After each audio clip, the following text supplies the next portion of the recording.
This is the poem Fire and Ice for grade 10, written by Robert Frost. The poem is: Some say the world will end in fire, some say in ice. From what I have tasted of desire, I hold with those who favor fire.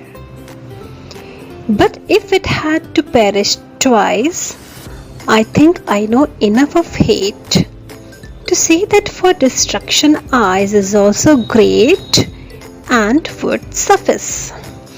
Here, this poem has two stanzas and the rhyming scheme is A, B, A, B, C, B, C, B. Could you understand how is it? Here, you can notice the first line, some say the world will end in fire. Here, the word fire at the end of the first line matches with the word desire at the end of the third line. Similarly, the first word at the end of the second line, that is some say in ice, it is actually matching with the first line of the second stanza, that is but if it had to perish twice. So, the rhyming scheme is designed according to the intonation of the word which is present at the end of the sentence. Here, the two words which are complicated are perish means die and suffice means be sufficient. Robert Frost's poem Fire and Ice expresses the profound idea that the world would end in either of the two ways, either by ice or by fire. Both the components are compared with self-destructing human emotions, that is hatred and desire. The poem very artistically underpins the philosophy that we let our emotions rule us, and if we don't control them, they will surely destroy everything around us. Similarly, he thinks fire and ice both are just as competent in bringing the world to a catastrophic end. Then by not waving off the first option of fire, he considers that the world has to expire twice. Ice would be equally competent in ending it. He brings about a contrast between ice and hatred. The human capability of insensitivity and hatred has the potential for inner destruction. Though slow and steady, it has the same effect that desire has on us.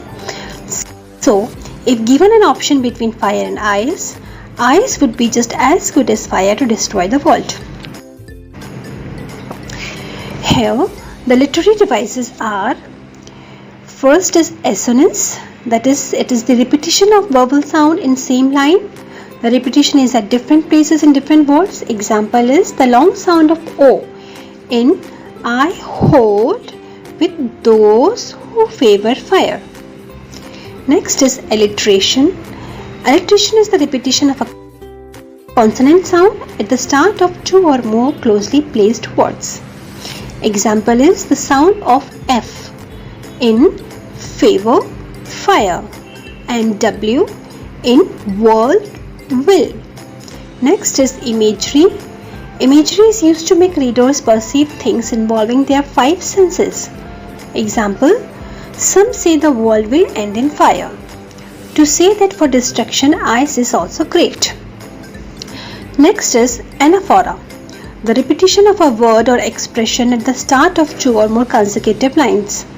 Example, some say is repeated at the start of line 1 and 2. Next figure of speech is personification.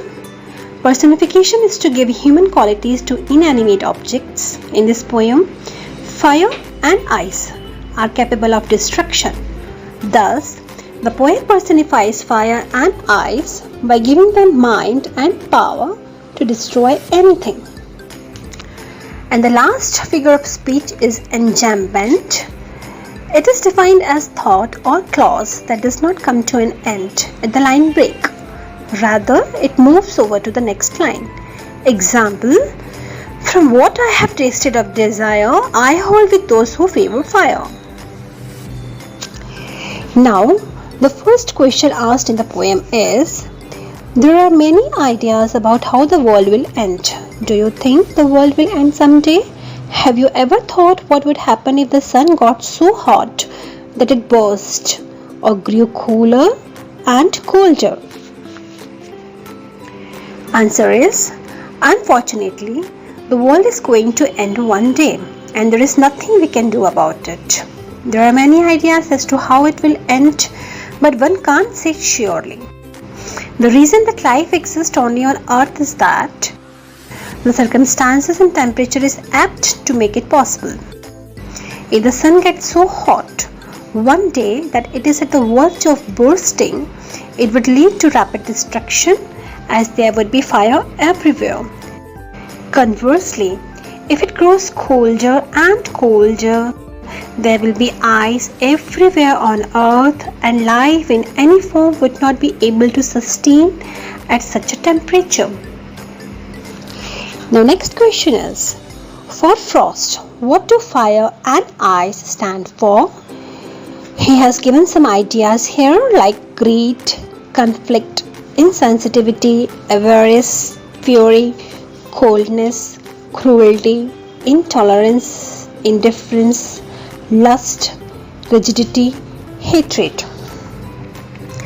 Here, according to Frost, fire stands for greed, conflict, fury, cruelty, lust and avarice, whereas ice stands for insensitivity, coldness, intolerance, indifference, rigidity and hatred. Now the last question we have, what is the rhyming scheme of the poem and how does it help in bringing out the contrasting ideas in the poem? As we discussed initially, the rhyming scheme of the poem is A, B, A, B, C, B, C, B. The poet has used the rhyming beautifully to bring about contrasting ideas in the poem.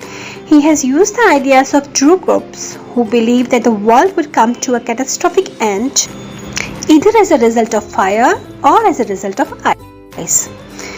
Simultaneously, he portrays these two essential components as feature of destructive human emotions, that is desire and hatred. So it was all about the poem Fire and Ice,